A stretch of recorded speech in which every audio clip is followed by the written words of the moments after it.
8 కోట్ల మందిలో ఒక్కళ్ళకి తగిలే లాటరీ నీకొచ్చిందన్నావు. 5 రూపాయల పచ్చడి బాటిల్ 500 కొనే మనుషులున్నారు అని చెప్తున్నావు. అర్థమవుతోంది నువ్వు ఆడే జూదం ఎంత ఖరీదైందో. హవాలా, మనీ లాండరింగ్,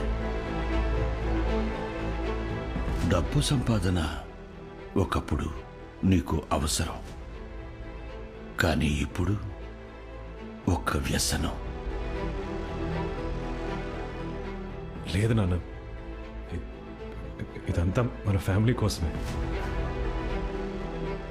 కుటుంబం కోసం మొదలు పెడతాం, కానీ వెళ్లే కొద్దీ ఆట మత్తులో కుటుంబాన్నే మర్చిపోతాం. భాస్కర్, వేగంగా నడిపే బండి, వేగంగా వచ్చే రూపాయి రెండూ మనిషిని ఎప్పుడో ఒకప్పుడు కింద పడేస్తాయి.